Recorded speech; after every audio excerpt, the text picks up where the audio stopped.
요즘은 이 외모에들 굉장히 많이 신경을 씁니다.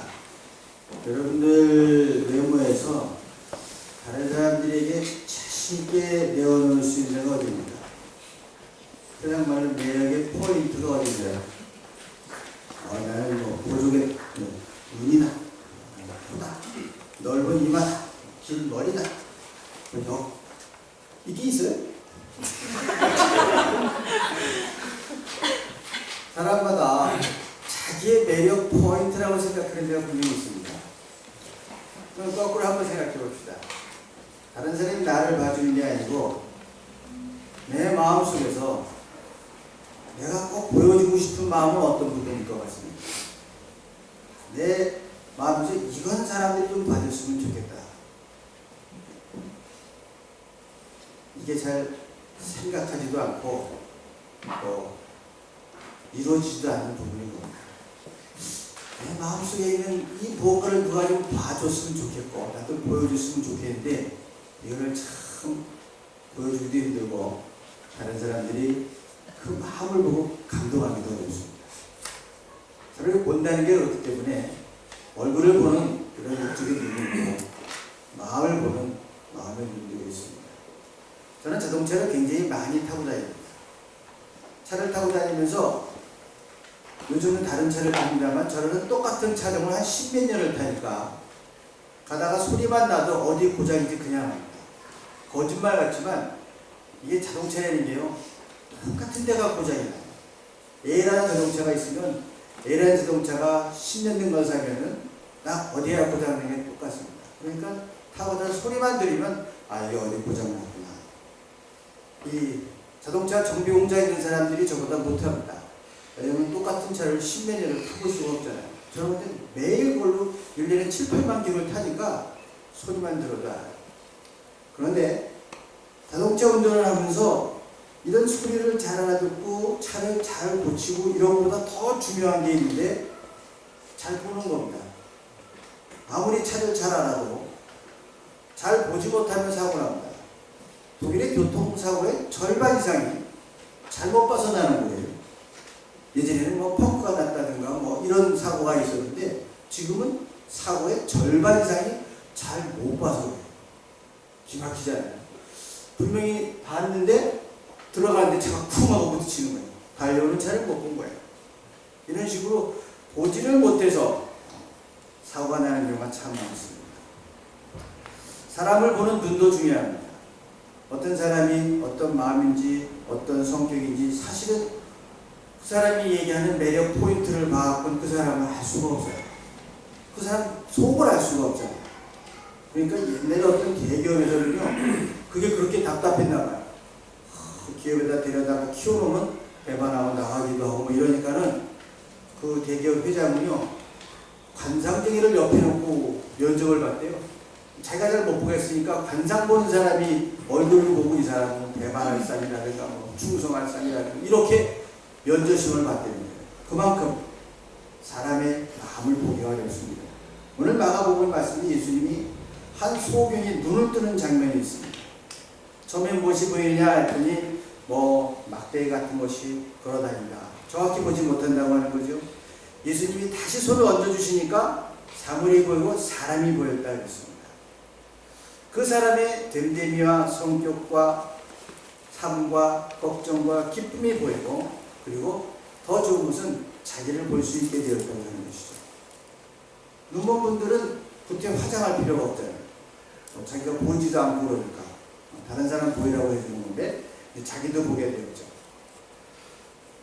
낯선 사람을 만나게 되면 우선 그 사람을 보면서 저들이 평가를 합니다. 이 사람은 참 어떻다. 그냥 첫 인상이라는 게 있어요. 그렇죠? 누구를 탁 만날 때 첫인상이 좋다. 기분 좋다. 이런 게 있어요. 여러분 첫인상을 어느 정도 믿으십니까? 많은 사람들이 자기가 본 첫인상이 7, 80% 많으면 90%는 맞을 거라고 생각을 합니다. 그런데 심리학자들이 조사를 해보면 7, 80%가 틀립니다. 왜 그런지 아십니까? 자기가 느끼는 첫인상은요 그 사람 얼굴이 주는 첫인상이 아니라 자기 갖고 있는 마음으로 그 사람을 보기 때문에 다 틀립니다. 있는 그대로 보지 않아요. 내 마음에 내 경험의 눈으로 보기 때문에 대부분 다 틀려요. 근데 믿는 사람들은 함부로 첫인상 얘기하면 안 되고요. 한눈에 반했다. 이거 대단히 위험한 거예요.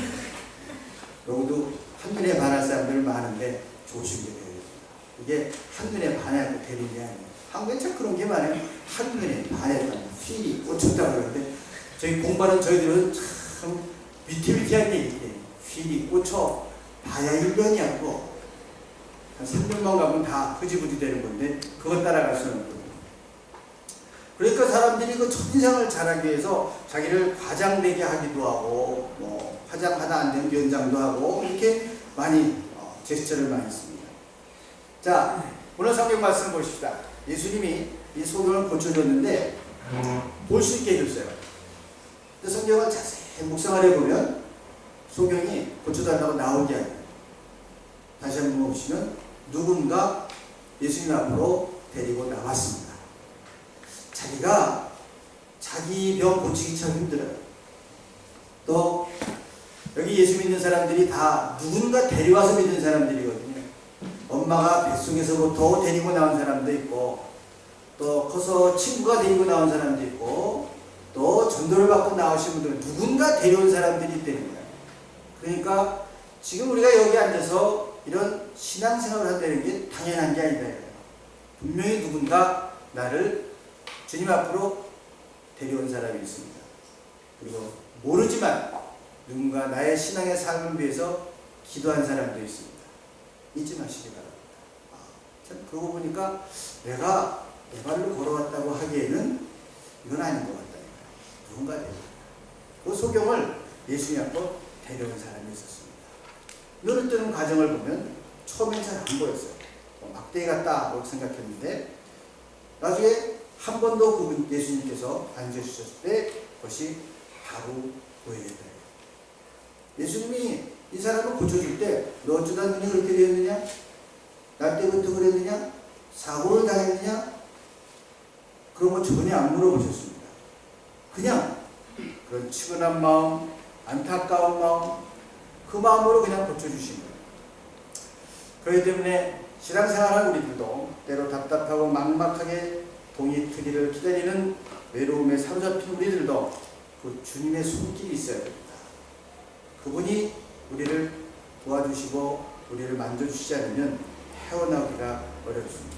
그리고 마지막으로는 동네에 들어가지 말라고 했죠. 왜 그런가 하면은 예수님이 이 소경을 고쳐주러 이 세상에 오신 건 아니거든요.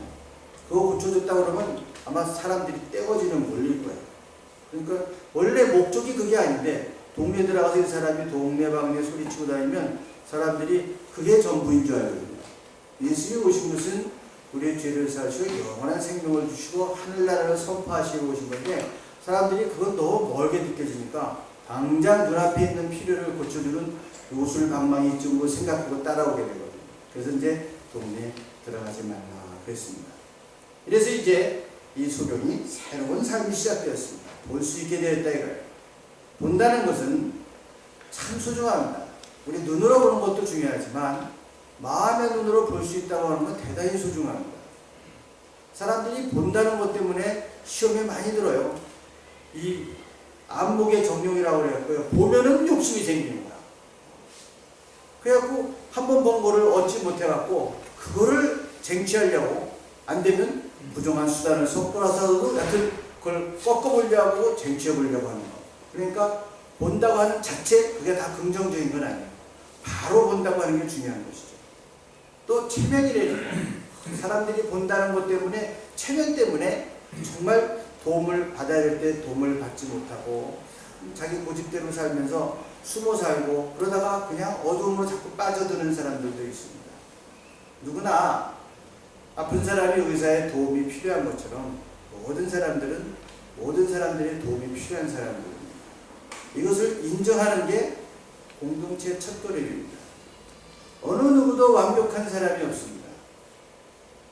내가 그냥 뭐 도움 줄 것도 없고 받을 것도 없이 그렇게 살겠다. 상당히 위험하고 게으른 생각입니다. 도움을 받지 않고 살 수 있는 사람은 없습니다. 도움을 주지 않고 그냥 속 편하게 살겠다고 하는 사람도 그것도 살아갈 방법이 없습니다.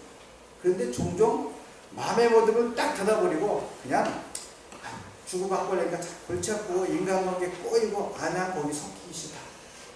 그렇게 못 살아요. 사람이 사는 것은 다 공동체에서 살게 돼 있고 모든 공동체의 원리는 같습니다. 완벽한 사람은 없어요. 그냥 실수를 자기가 덮어버리고 하려고 그렇게 못 살아요. 도움을 거절하고 그냥 나 혼자 그냥 꼿꼿이 살겠다. 꼿꼿이 못 삽니다. 어떻게 아십니까? 부러집니다. 차라리 갈 때는 흔들리며 살지만요, 뻣뻣이 있는 거 그냥 부러져 버려요. 부러지고 나서는 수습이 곤란합니다. 부러지고 나서 제발 목사님한테 찾아오거나 그러지 마서 참 수습 곤란하니까 그냥 흔들리시는 게 낫습니다. 흔들리다 보면 바람 안 불면 설 수가 있는데 꺾어지고 나면 세우기 힘들어요. 그래서 세상을 갖다 자꾸 그래서 이런 상처와 저런 경험과 부정적인 경험이 있으니까 맑은 눈으로 보질 못해요. 사람을 볼 때, 이 사람, 이런 사람이고 저런 사람이고, 실수할 수도 있고, 때론 내가 도움을 받아야 될 때 있고, 도움을 이렇게 보질 못하고, 색안경을 끼고 봅니다. 저 사람, 가까이 하면 골치 아프다. 아예 그냥 미리 다 자기가 재단을 해버려요. 색안경을 쓰면 세상이 전부 그 색깔로 보입니다. 노란 안경 쓰면 노랗게 보이고, 푸른 안경 쓰면 푸르게 보입니다. 독일에서는요, 선글라스를 적극 권장을 합니다. 왜냐하면 오존층이 많이 파괴가 되어서 자외선이 너무 심하대요. 이 자외선이 그냥 문제가 아니라 우리가 눈이 있으면 이런 뒤에 그물이 있거든요. 망막그물이. 그게 다 망가진대요. 자외선이. 그래서 나중에 나이가 들면 이렇게 왔다 갔다 떠다니고 이런 것들이 망막이 망가져서 그렇다고 그러면서 이제 웬만큼 해가 나면 전부 다 선글라스를 쓰라고 합니다. 좋은 걸 써야 돼요. 색깔이 이상한 거 쓰면 곤란해요. 예를 들어서 빨간 거나 노란 거 쓰면 신호등이 헷갈려서 사고나 줍니다. 그러니까 독일에서 주로 권하는 건 갈색 계통을 많이 권해요. 갈색이라든가 또 회색 이런 것들이 좋다고 권하죠. 이런 색은 이제 신호등을 식별하는 데 별로 지장이 없다고 합니다. 우리가 어두운 색깔로 세상을 보면 그냥 그 어둠이 나의 삶에 무게가 되고 부담이 될 뿐입니다. 내가 바로 보고 있는지 안경을 벗고 맑게 보고 있는지 그렇게 볼 수 있어야 됩니다. 수없이 많은 사람들이 정말 세상을 이 자기만의 안경을 갖고 봅니다. 그냥 이렇게. 그러니까 세상이 자꾸 그렇게 보이니까 본인도 괴롭고 옆에 있는 사람도 참 답답하죠. 게다가 잘 보지 못하면서 본다고 생각하면 이건 좀 골치 아픕니다. 이건 위대한 착각이거든요. 많은 사람들이 이 소경처럼 처음에 나무를 보듯이 사람을 보고 실상을 제대로 보지 못하고 잘못 보는 경우가 많습니다. 다른 사람에 대해서도 그렇고 더 힘든 건 뭐냐면 자기에 대해서도 잘 보지를 못합니다. 그래서 처음에 잘못 보기 때문에 그대로 가면 계속 실수하고 계속 알 수 없는 사람, 알 수 없는 존재들이 되어갑니다. 그래서 항상 한 번 더 듣고 한 번 더 보고 한 번 더 생각하고 말해야 됩니다. 그래야 다른 사람을 이해하고 존중하고 진정한 공동체를 만들어 갈 수가 있어요. 보지 못하면서 본다고 생각하면 다른 사람을 아프게 할 뿐만 아니라 본인도 내가 왜 이러는지를 몰라요. 그래가지고 공동체 생활에서도 그렇고 자기 생활에서 굉장히 어려움을 겪습니다. 제가 단기 선전을 갔다 오면 항상 공동체에 대한 책을 다시 공부를 합니다. 과연 공동체의 이 다이나믹이 뭐냐, 이 그룹 다이나믹이 뭔가 이걸 다시 한번 제가 걸러보는데 항상 제 눈에 들어오는 말이 뭐냐면 그래요. 홀로 있을 수 없는 사람은 공동체 생활을 할 수 없고 공동체 생활을 할 수 없는 사람은 홀로 있지 못한다고 합니다. 역설적인 것 같지만 자기가 홀로 자기를 보지 못하는 사람들은 공동체에 들어와서도 어렵습니다. 색안경을 끼고 보고 말하고 행동하기 때문에 그렇습니다. 공동체에서 생활할 수 없는 사람이면 홀로서 자기가 서지도 못해요. 그 눈 갖고서는 자기를 보지 못하기 때문에 그렇습니다. 이 두 개는 떨어져 있는 게 아니라 아주 불가분의 관계가 있습니다. 그래서 공동체 운동을 하는 많은 그룹들이 있습니다. 덴마크에도 있고 스위스의 라브리 공동체라든가 또 뭐 해뜨는 집이라든가 또 독일에서 시작한 브루더호프라든가 많은 공동체가 있습니다. 대표적인 게 독일의 브루더호프인데 이 브루더 공동체가 나치의 그 핍박을 피해서 영국과 지금 10여 개국의 이런 공동체 마을들이 있습니다. 그냥 자기가 들어가서 같이 사는 거야. 같이 일하고 그냥 옷도 그냥 단순하게 입고 근데 그렇게 화목할 수가 없어요. 요즘 한국 사람들도 여러 가족이 들어가서 그 브루더호프에 살고 있습니다. 그런데 70년 전에 이 브루더호프를 만들었던 에버하트 아놀드가 남긴 한 가지 말이 있어요. 그 브루더호프에는 어느 곳에서도 이것을 지켜야 합니다. 1, 2, 3, 4, 5 이게 없어요. 그냥 들어가서 사는 거예요. 근데 딱 모든 가정마다 붙어있는 한 가지 규칙이 있습니다. 이게 뭐냐면은 남이 없는 곳에서 절대로 험담하지 말라는 거예요. 그게 뭐 그렇게 대단한가? 그 커다란 공동체를 이끌어가는 한 가지 원칙인데 뭡니다. 남이 없는 곳에서 험담하지 말라. 색안경 쓰고 함부로 얘기하지 말아요. 하고 싶으면 본인한테 가서 해요. 왜냐하면 여기서는 기본적으로 내 뒤에서 험담하지 않는다는 신뢰관계가 있기 때문에 나한테 직접 와서 얘기해도 상처가 되질 않아. 누구한테도 얘기하지 않고 나한테 얘기하는 거기 때문에. 그렇기 때문에 그 문제를 진지하게 그 사람의 눈을 통해서 서로를 볼 수가 있어요. 그 사람이 그 나를 통해서 나를 다시 볼 수 있게 되고 아 내가 그런 면이 있었나. 내가 이렇게 한 게 다른 사람한테 이렇게 비칠 수가 있구나. 자기를 볼 수 있는 눈이 열려요. 뒤에서 험담을 하면 눈이 안 열립니다. 뭐가 열려요? 뚜껑이 열립니다. 이런 간단한 법칙인데 사람이 살아가는 수백 명이 살아가는 공동체 그 원칙 하나입니다. 이건 뭐냐면요. 함부로 색안경을 쓰고 얘기하지 말라는 거예요. 상대방에게 솔직하게 얘기해 주시면 불쾌하게 생각하지도 않고 서로가 우정이 더 깊어질 뿐입니다. 사람들은 누구나 다른 사람에게 자기를 잘 보이고 싶은 욕망이 있어요. 그건 잘못된 거 아니에요.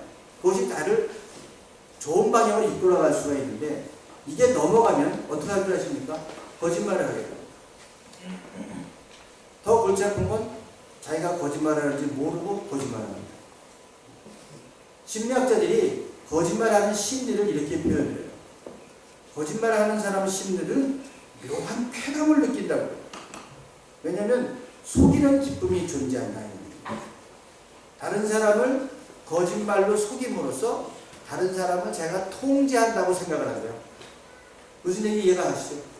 다른 사람을 속여서 그 사람이 그렇게 움직이는 걸 보면서 내가 저 사람을 컨트롤한다고 생각하기 때문에 묘한 쾌감을 느낀다고 하는 것입니다. 그래서 그런 거짓말을 통해서 자기의 자존감을 유지하기도 합니다. 낮은 자존감 때문에 있던 사람들이 그런 열등감에서 나오는 거짓말들을 하고 또 상대가 자기에 대해서 갖고 있는 생각을 바꿔보려고 합니다.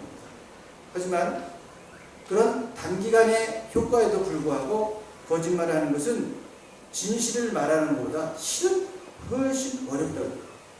여러분 생각하기에 내가 진실을 얘기할 때 얼마나 힘들어요. 이건 정말 정면 승부하는 게 낫겠다. 전공법으로 하는 게 낫겠다. 그래서 누구한테 자기의 진실을 얘기할 때 굉장히 결단을 해야 돼요. 이건 정말 얘기해야 되나 말아야 되나. 그거 하기 때문에 진실을 말하는 것이 어렵다고 생각하는데 심리학자들이 보면은 거짓말하는 게 더 힘들대요. 진실을 얘기할 때는 그냥 하면 된대요. 결정하기가 힘든 것 같지만 말할 때는 전혀 힘들지가 않대요. 근데 거짓말할 때는 어떻게 되냐면요. 사람들이 팔, 손가락에 움직임이 별로 없어요. 그 움직일 시간이 없어. 머리 굴리느라. 그리고 눈도 잘 깜빡이지 않습니다. 또 중간중간 멈추는 것이 많아집니다. 자신이 경험한 것을 얘기하는 것이 아니라 진실이 아닌 것을 머리 안에서 쉴 수 없이 앞뒤 맞춰가면서 계산해야 되기 때문에 인지적인 부담이 크기 때문에 거짓말하는 게 진실을 얘기하는 것보다 훨씬 어렵대요. 그러니까 혹시 누가 얘기할 때 가만히 얘기하거나 손발을 안 움직이게 얘기하거나 눈을 깜빡거리지 않고 얘기하고 대충 거짓말하고 있는 거예요. 거짓말하기 바빠갖고 다른 걸 움직이지를 못해요. 바로 그런 것들이죠. 그런데도 거짓말하는 이유는 뭐냐면 거짓말로 얻어지는 단기적인 보상만을 생각하기 때문입니다. 결국은 거짓말하게 되면 자기 스스로 자기 눈을 갈아올려 갖고 바라보지도 못하고 남도 제대로 보지를 못하게 됩니다. 그 아주 양쪽 다 큰 손해를 보게 돼요. 가려져서 보지 못하고 어두웠던 나를 도울 수 있는 분은 오늘 이 예수 그리스도뿐입니다. 그분이 눈을 뜨게 하는 것처럼 우리들의 눈을 뜨게 하고 마음의 눈을 뜨게 한다고 하는 것입니다. 단기 선교를 가면 이 훈련을 합니다. 마음의 눈을 뜨는 훈련을 해요. 그 훈련을 하지 않고서는 그 힘든 현실을 극복하기가 어렵습니다. 가시면 딱 폭이 요거만 해요. 요게 제가 자는 공간입니다. 여자들은 조금 넓어요. 왜냐면 그 방이 커서. 남자들은 여기 있는 단열 매트 여기가 내가 자는 이게 팔이 여기를 넘어가면 옆 사람 팔하고 부딪힙니다. 더워요. 그러니까. 굉장히 힘들어요. 올해는 그것도 모자라서 나가서 텐트 치고 잤어요. 텐트 치고 자면 방 꼬박 샌 친구들도 있고 그렇습니다. 저희들이 일하는 온도는 36도에서 40도에 먼지를 뒹구르면서 성경 말씀들을 갖다 무언가로 표현해야 됩니다. 일만 가지고 얘기하면 이거 뭐 짜증에 왕짜증 나는 그런 환경입니다. 그런데 아무도 그런 사람이 없어요. 아침 저녁으로 1시간 반씩 저희들이 이 묵상을 합니다. 성경을 깊이 묵상하면서 훈련을 합니다. 그 성경을 묵상하고 나가면 그 일이 즐겁습니다. 왜 똑같은 일을 하는데 한편에서는 왕짜증이 날 수 있고 한 사람은 즐거운 일을 하십니다. 슈퍼맨이 되는 게 아니에요. 우리의 눈이 열리기 때문에 그렇습니다. 나를 보는 눈이 열리고 세상을 보는 눈이 열리기 때문에 그렇게 표현할 수가 없어요. 지금 있는 나, 숨쉬고 있는 나, 걷고 있는 나, 그것을 볼 줄 알게 되면은 그냥 그걸로 만족합니다. 그걸로 감사합니다. 저도 그래요. 제가 언제까지 단기 선교를 따라갈 수 있을지 모르겠어요. 제 나이에 지금 이런 데서 자면서 단기 선교하는 친구들 없거든요. 잘 다녀와 그러지. 참 저는 기쁘고 감사한 마음으로 갑니다. 너무 재밌어요. 감사합니다. 그 왜냐하면 그 부딪힘을 통해서 우리의 눈이 열리기 때문에 그렇습니다. 마음의 눈이 열리고 세상을 보는 눈이 열리고 사람을 보는 눈이 열리고 전에 보지 못했던 그 사람의 단점을 봅니다. 장점을 보는 게 아니에요. 단점이 문제고요. 저 친구가 저런 면이 있었구나. 근데 그게 다도 부정적인 게 아니라 그 사람으로 보입니다. 저런 못된 습관이 있는 사람이구나. 그게 아니에요. 그런 습관을 갖고 있는 참 좋은 형제 자매입니다. 너무 아름다운 그들의 단점과 실수와 이런 모든 것들이 있음에도 그게 그냥 수용되는 그런 과정이 있어요. 이게 눈이 열리는 장면입니다. 그래서 볼 수 있는 걸 보아야 돼요. 이게 안 보이면은 자꾸 다른 사람, 세상, 내가 자꾸 부정적으로 보이는 거예요. 왜 이런 것이 나한테 있을까? 왜 저 사람이 저렇게 짜증내게 만들까? 왜 우리 공동체 이런 게 안 될까? 이게 자꾸 이것만 보이는데 정작 보아야 될 것을 보지 못하는 것입니다. 그렇기 때문에 이 마가복음은요, 처음부터 끝까지 아주 굉장히 배열을 신경 써서 배열한 그런 복음서예요. 그래서 이 오늘 소개에 눈 뜨는 장면 앞에는 뭐가 나오냐면요, 제자들이 마음이 어두워져서 보지 못하는 그런 장면들이 나와요. 너희들 어떻게 그렇게 마음이 어둡냐? 이 8장 22절을 보면은 너는 마음이 둔하냐? 너희 눈이 있어도 보지 못하고 귀가 있어도 듣지 못하느냐? 하는 예수님의 말씀이 나와요. 그 다음에 오늘 요 8장 요 부분에서 속에 눈 뜨는 장면이 나와요. 그리고 바로 뒤는 29절에는 누가 나오냐면은 너희는 나는 누구를 낳느냐? 베드로의 고백이 나와요. 요 8장 요 부분은 보지 못하고 마음이 둔한 제자들을 책망하시는 예수님, 소경의 눈 뜨는 장면, 그리고 베드로가 눈을 떠서 메시아를 고백하는 장면, 요 세 타일이 아주 유기적으로 딱 배열이 되어 있는 그런 성경입니다. 보지도 못하고 마음이 둔했던 제자들이 소경의 눈을 뜨는 것처럼 주님을 알아보는 그 장면을 이 세 타일로 만드는 거예요. 그래서 소경이 눈을 뜨는 이 아기 앞뒤에는 육신의 눈이 먼 것이 아니라 영적인 눈이 어두웠던 제자들의 이야기가 있는 것입니다. 책망하는 말씀이 있고 그런가 하면 베드로를 크게 칭찬하는 그런 말씀이 있습니다. 어른들이 보는 많은 그 책 중에 어른들이 보는 동화가 있습니다. 프랑스의 작가인 생텍쥐베리에 쓴 어린 왕자, 클라이네 프린스, 루프티 프린스 이런 많은 사람들이 있습니다. 그 많은 장애, 지금도 저런 걸 가끔씩 봅니다. 그럼 보지 못했던 눈이 열려요. 그 어린아이의 눈으로 돌아가서 세상을 보는 눈이 열려요. 한 두 가지 장면이 생각해요. 어느 별에 가니까 그 할아버지가 맨날 술에 취해 있어요. 근데 그래서 왜 술에 취했냐니까 창피해서. 근데 그분이 하시는 일이 뭐냐면 그 조그만 별에 어두워지면 가로등을 켜는 일이에요. 가로등을 켜면 그 별이 환해집니다. 근데 그 할아버지는 그 일이 얼마나 아름다운지를 보지 못해요. 자기가 얼마나 아름다운 일을 하고 있는지 보지 못합니다. 그냥 세상이 창피해서 술이나 마십니다. 그래서 그걸 보게 해줘. 여우를 만났습니다. 사막에 있는 여우를 만났는데 그래요. 어린 왕자를 만난 여우와 같이 되는 거예요. 사람들은 마음으로 보아야 잘 볼 수가 있지. 아름다운 것은 우리 눈에 보이지 않는 법이에요. 이게 사막의 여우가 들려주는 거예요. 아름다운 것은요, 맨눈으로 보이지 않아요. 마음의 문을 열어야 보입니다. 이게 여러분, 신앙생활이고 수도생활이고 다 똑같습니다. 불교에서 하든 원불교에서 하든 티베트 불교에서 하든 가톨릭 수도에서 하든 모든 수도원이 방법은 다르지만 찌는 딱 한 가지예요. 마음의 눈으로 자기를 보는 겁니다. 그걸 하기 위해서 호흡도 하기도 하고 또 가톨릭은 향신기도라는 것도 하고 또 걸으면서 하는 닉탁한 중민들이 하는 그런 다 똑같아요. 찌를 하나예요. 마음의 눈으로 자기를 보고 아름다운 걸 보는 거예요. 여러분, 신앙생활은요, 그냥 행사 쫓아다니고 교회 쫓아다니는 게 신앙생활이 아니에요. 내가 이 말씀을 듣고 마음의 눈이 열려야 돼요. 그 눈이 열기 위해서 아침에 눈 뜨면 일단 올라가서 호흡을 조절하고 말씀을 받습니다. 주님, 성령의 빛으로 내 마음을 밝혀주시옵소서. 어지러운 이 가운데에서도 내가 맑은 눈으로 나를 볼 수 있게 해주시고 맑은 눈으로 사람과 세상을 볼 수 있게 해주시고 세상이 되게 복잡하고 어지러운 것 같지만 아름다운 얘기도 엄청나게 많습니다. 사람들이 다 나를 향해서 달겨드는 것 같지만 공동체 안에 아름다운 사람들이 얼마나 많고 아름다운 마음이 얼마나 많고 그 생각만 하면 감동이 올라와요. 나도 그렇게 살고 싶어요.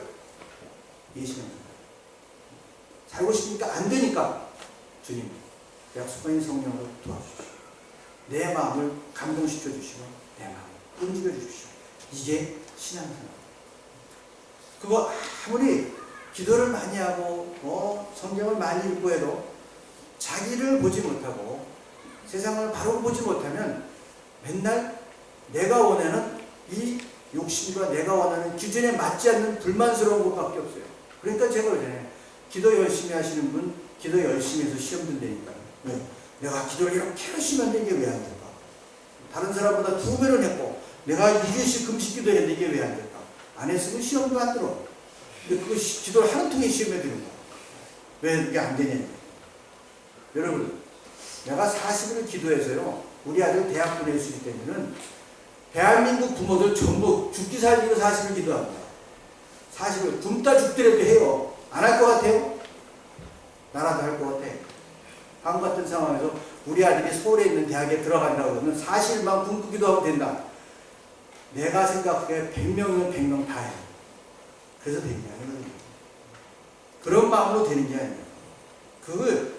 사람들은요, 야누스의 두 얼굴을 가진 허구적인 인간들입니다. 다 내가 원하는 대로 되질 않아요. 내가 마음먹은 대로 되질 않습니다. 내가 보고자 하는 대로 보아지질 않아요. 왜? 세상에서 내 눈을 그렇게 이그러지게 만들었어요. 이게 최고다. 이게 좋다. 이거 아니면 안 된다.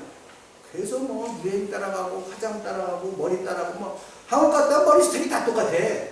아무리 자원 가도 그때 유행으로 다 하기 때문에 저는 작년에 갔다 온 사람 이 스타일, 올해 갔다 온 사람 이 스타일 다 똑같아. 그거 안 하면 안 된다고 하는 그런 사회적인 압박이 있어요. 근데 독일 오면 참난 그건 편해. 10년 전에 입었던 옷을 입어도 원래 그건 줄 알아. 유행하고 전혀 관계 없어요. 그래서 눈이 우리가 이그러져 있어요. 삐뚤어져 있고 뭔가를 색안경 쓰여, 사회의 압박으로 인해서 색안경 쓰여져 있습니다. 아주 극단적인 경우 어떤 책도 있냐면요, 남자들은 왜 수염을 깎는가? 왜 깎아요? 이유가 없어. 안 깎고 뭐라고 그럴까? 지저분하다. 어디부터 그러지? 이게 사회적인 압박입니다. 안 깎고도 그만이야. 수염을 안 깎으면 감기가 빨리 든다든가 그런 건 절대 없어요. 수염을 안 깎으면 거의 염증이 생긴다든가 절대 없어요. 이게 사회적으로 갖고 있는 제약입니다. 그렇기 때문에 긍정적으로 우리가 받아들일 것도 있겠지만 많은 것들이 이런 압박으로 인해서 우리의 시각들이 변질되어 있고 그리고 찌질러져 있습니다. 더 무서운 것은 본인이 그걸 모르네요. 그냥 지금 내가 잘 보고 있다고 생각하는 거예요. 제가 지난번에 그런 얘기를 했었죠. 요즘 축폰 카메라들이 많이 나옵니다. 동영상만 봤을 뿐이 아니라 이제는 자동 카메라가 너무 재미가 없어요. 예를 들어서 여기서 저기까지 모든 사람들이 쫙 나왔으면 좋겠는데 자동 카메라 찍으면 앞만 나오고 뒤는 안 나오거든요. 여러분 보험에 가서 기와를 찍으려면 기와 선이 안 나왔잖아요. 그때까지 깨끗이 나와야 되는데 자동으로 찍으면 앞에 나오고 뒤는 안 나와요. 그냥 수동으로 조절할 수 있도록 수동 카메라가 나옵니다. 조리개를 짧게 하고 노출을 크게 해서 하면 밑에까지 쫙 나와요. 우리 집사님 한 분이 큰맘 먹고 이 카메라 샀습니다. 비싼 거. 그래서 우리 수혈 갔을 때 얼마나 열심히 찍었는지 몰라요. 사진 안 갖고 와. 집사님 사진 안 주세요. 그랬더니 이분이 자기가 원시가 된 걸 모르고 자기 눈에 맞도록 핀트를 맞춘 거예요. 수동으로. 그러니까 사진이 다 원시로 나왔어요. 그러니까 갖고 온 사진이 없어. 왜냐면 자기 원시 눈에다가 카메라 수동으로 핀트를 맞췄기 때문에 사진이 전부 환상적으로 나왔어. 다 환상 속에 그래야. 내가 모르면요 모두가 이렇게 찍혀요. 내 눈을 모르면 보아야 할 걸 볼 줄 알아야 되거든요. 이 마음의 눈이 열리지 않으면 세상은 이그러지게 보입니다. 나무 같은 곳에 왔다 갔다 하는 것 같고 그 욕망과 이끌려간다는 거죠. 그래서 이 눈을 가지고 그냥 노력할수록 점점 더 수렁에 빠져들어갈 수가 있거든요. 그러다가 그 괴리를 좁히지 못하면 나는 수렁에 빠져있고 세상에 나가서는 아주 신앙생활을 잘하는 것 같은 교활한 미선자가 되어버리는 많은 분들이 그렇게 지내요. 모르면 저 사람이 미선자라고 우리가 손가락질 할 수 있지만 여러분들이 이 말씀을 듣고 나면 참 안 된 거예요. 왜? 자기도 몰라요. 왜 잘못된지. 내가 악한 마음을 먹고 세상을 좀 찌그러뜨려야 되겠다. 무슨 배트맨의 조커 같은 거죠. 그런 게 아니에요. 나 자기도 모르게 눈이 그렇게 되고 자기가 모르는 거예요. 그래서 그런 분들을 보고 이제는 참 안 됐다. 정말 하나님께서 도와주셔서 그런 마음의 문들이 열고 정말 진정한 아름다움을 찾으시는 거예요. 정말 아름다운 것은 눈에 보이지 않아요. 마음으로 봐야 보이는 거거든요. 그래서 내 마음속에 안개처럼 피어오르는 이런 육적인 본능들 어느 누구도 어쩔 수가 없습니다. 이런 사람들일수록 더 비판적이고 굉장히 까다로워요. 이 마음의 문이 열리고 나면 참 편안합니다. 내가 여기 있다고 하는 것이 감사하고 내가 지금 숨 쉬고 있다고 하는 것이 너무 감사해요. 내가 두 발로 걷고 땅을 딛고 있다는 것이 얼마나 감사한지 몰라요. 꼭 다리가 부러지고 호흡이 곤란해지고 눈이 아파야 알 수 있는 게 여러분들이 그냥 믿음 생각만 해도 이게 감사할 수 있는 거예요. 그러면 그때부터 마음의 문이 열리고 신앙의 감격과 기쁨을 가지고 신앙생활을 할 수 있습니다. 다른 사람이 무엇이라고 하든 상관이 없습니다.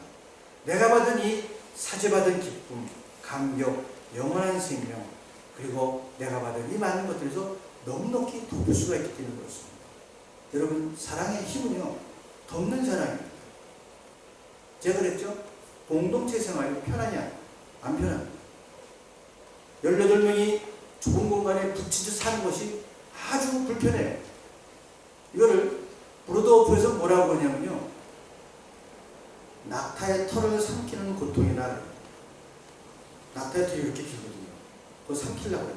머리카락 요만한 거 삼켜도 막 까끌까끌한데 낙타의 털을 삼킨다고 할 때 얼마나 고통스러워요. 그러나 공동체의 건강과 아름다움을 자기가 지키기 위해서 자기의 생각과 자기가 잘못된 것을 갖다가 참아내는 것, 이것을 낙타의 털을 삼키는 고통이다. 이게 브로더오프 공동체의 이야기입니다. 공동체 생활이 사실은 불편합니다. 그런데 왜 공동체가 아름다울 수 있냐? 덮을 수 있는 힘이 있기 때문에 그렇습니다. 덮을 수 있는 힘은 어디서 나오느냐? 내가 받은 은혜를 보는 거예요.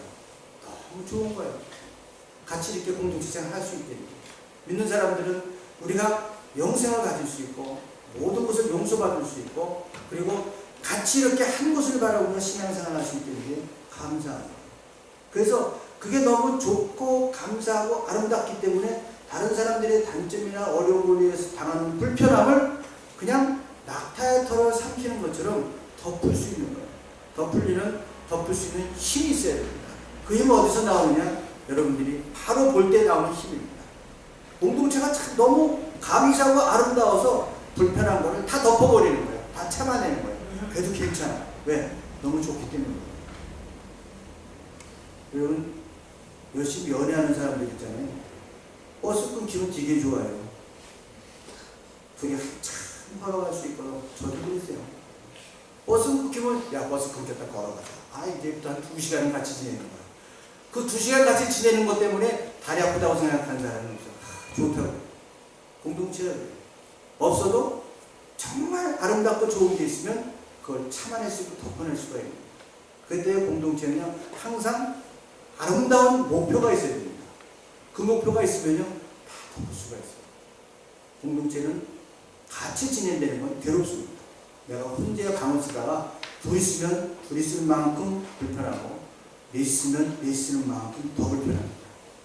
20명 있으면 더 불편하고 100명 있으면 더 불편합니다. 그럼에도 불구하고 그것을 참아내고 이겨야 되는 것은 이게 너무 아름다운 거예요. 시편 133편의 말씀처럼 형제자매들이 한 장막에 관한 것이 얼마나 아름다운고 이게 너무 아름다워. 그래서 정말 내가 잘나서 하는 게 아니고요. 내가 특별한 도인과 초인이 되어서 참아내는 게 아니에요. 다 똑같이 불편함을 느끼는데 더 아름다운 게 있어 덮는 겁니다. 이게 공동체 생활의 기본입니다. 자꾸 다른 사람이 보이고 다른 사람의 말이 들리고 부정적인 것이 보인다고 하면 이 감격과 기쁨을 회복하는 눈을 가지셔야 됩니다. 그 볼 것을 보게 되면 여러분들은 훌륭한 공동체 생활을 할 수 있을 뿐만 아니라 여러분들의 영성이 넉넉히 익어나는 아름다운 영성으로 고양될 것입니다. 사랑하는 성도 여러분, 오늘 이 소빙이 주님을 통해서 보는 것처럼 여러분들이 이 마음의 눈을 열어서 세상에서 주신 아름다운 것을 볼 수 있기를 바랍니다. 그리고 신앙의 감격과 기쁨들이 다시 한번 뜨겁게 회복되어지기를 주님의 이름으로 간절히 축원합니다. 기도하시겠습니다. 자비하신 하나님 감사합니다. 모두가 이질을 주고 부족하고 다른 사람들을 불편할 수밖에 없는 그런 저희들이지만 한 곳에 모여서 좀 신앙생활 할 수 있도록 불러주신 것을 감사합니다. 주님, 이 공동체의 아름다운 것을 저희들이 기억하게 하시고 주님 보아야 될 것을 보게 하시고 우리 눈에 보이지 않는 아름다운 것들을 우리의 마음의 눈으로 보아 알게 하시고 깨닫게 하셔서 신앙의 감격을 회복하게 하시고 기쁨을 회복하게 해주셔서 주님 보시게 하는 공동체에 이뤄가게 하시고 우리가 섬기는 가정의 공동체, 교회의 공동체, 섬기는 곳마다 귀하고 아름다운 열매로 허락하여 주시옵소서. 주님 앞에 서면은 연약한 죄인 것을 고백할 수밖에 없는 저희들입니다. 부족하오니 약속하신 성령으로 저희들을 감동시켜 주시고 다시 한번 뜨겁게 저희들을 회복시켜 주시옵소서. 예수님의 이름으로 기도하옵나이다. 아멘.